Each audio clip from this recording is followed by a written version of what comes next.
आज की तमाम बड़ी खबरें नॉनस्टॉप न्यूज में। तालिबान ने दावा किया है कि अफगानिस्तान में हालात सामान्य हो रहे हैं और उसकी सरकार का गठन जल्द हो जाएगा। सत्ता पर कब्जे के बाद दूसरी प्रेस कॉन्फ्रेंस में तालिबान ने कई नई बातें की। तालिबान ने कहा कि वो अफगानिस्तान में युद्ध नहीं, शांति और विकास चाहता है। पंजशीर के लोग लड़े नहीं, काबुल आकर हमसे बातचीत करें। अफगानिस्तान की नई सरकार में सभी की भागीदारी होगी।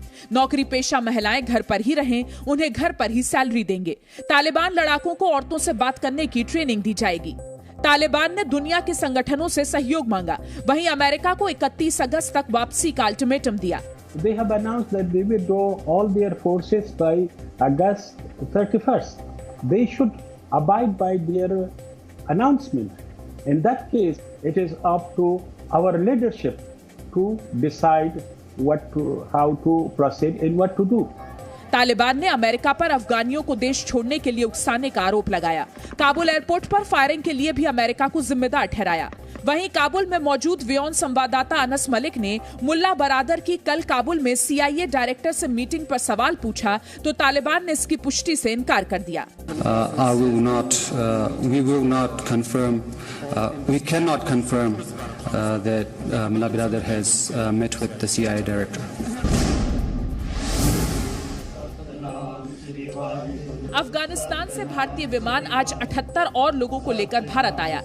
इसी के साथ सिखों के पवित्र ग्रंथ गुरु ग्रंथ साहिब की 3 प्रतियां भी भारत लाई गईं।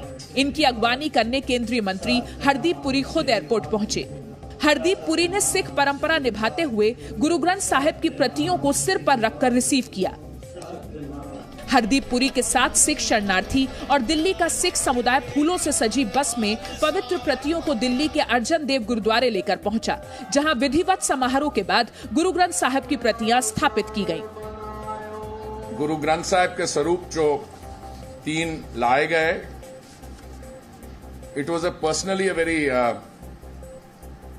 Emotional and moving experience for me as I seek to be able to pay obeisance.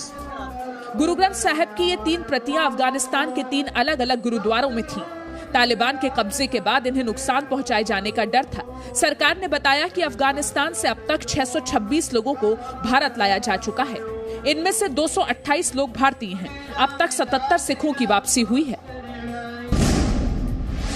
Afghanistan के मुद्दे पर प्रधानमंत्री नरेंद्र मोदी और रूस के राष्ट्रपति व्लादिमीर पुतिन के बीच करीब 45 मिनट बातचीत हुई। दोनों नेताओं ने इस संकट से निपटने के लिए एक दूसरे के साथ सहयोग करने की इच्छा जाहिर की। इस दौरान दोनों नेताओं ने द्विपक्षीय मुद्दों पर भी चर्चा की। पीएम मोदी ने ट्वीट कर इसकी जानकारी दी। अफगानिस्तान में हाल के घटनाक्रम पर मित्र राष्ट्रपति पुतिन के साथ विस्तार से चर्चा की।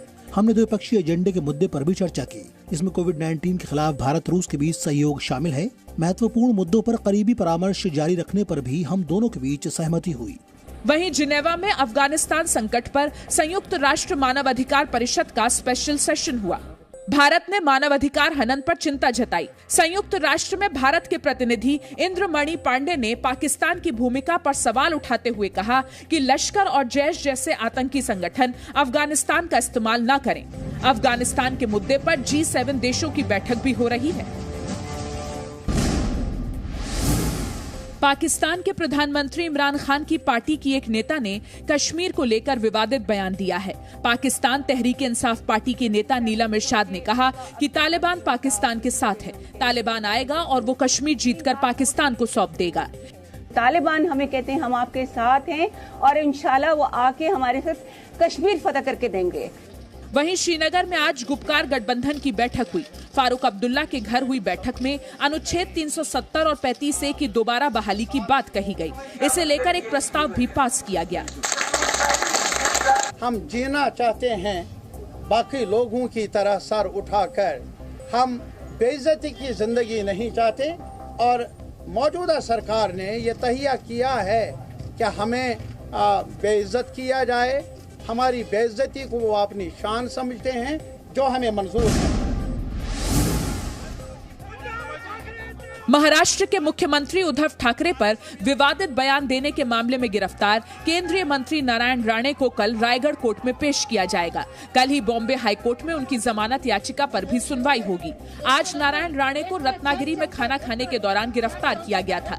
बीजेपी के राष्ट्रीय अध्यक्ष जेपी नड्डा ने ट्वीट कर कहा है कि महाराष्ट्र सरकार द्वारा केंद्रीय मंत्री नारायण राणे जी की गिरफ्तारी संवैधानिक मूल्यों का हनन है। इस तरह की कार्रवाई से ना तो हम डरेंगे ना दबेंगे। भाजपा को जन आशीर्वाद यात्रा में मिल रहे अपार समर्थन से ये लोग परेशान हैं। हम लोकतांत्रिक ढंग से लड़ते रहेंगे, यात्रा जारी रहेगी। महाराष्ट्र बीजेपी ने भी ट्वीट कर कहा कि महाराष्ट्र में अफगानिस्तान जैसे हालात हैं। एक यूनियन मिनिस्टर के खिलाफ कानून का उल्लंघन करते हमने एक सरकार को प्रदेश में देखा। हम लोकतंत्र की लड़ाई लोकतांत्रिक ढंग से लड़ेंगे। महाराष्ट्र के कैबिनेट मंत्री नवाब मलिक ने कहा कि बीजेपी महाराष्ट्र को बंगाल बनाने की साजिश कर रही है। लोगों को समझना पड़ेगा कि कानून से बड़ा कोई नहीं। लोग ये न समझे कि वे कानून से बड़े हो गए हैं। नारायण राणे पर नासिक समेत 3 जगहों पर एफआईआर दर्ज कराई गई है। राणे की गिरफ्तारी से नाराज उनके समर्थकों ने मुंबई गोवा के पुराने हाईवे को जाम कर दिया। वहीं राणे के बयान से नाराज शिवसेना के कार्यकर्ताओं ने कई जगह हिंसक प्रदर्शन किए। Presenting B News app available on Google Play and App Store. Download it now.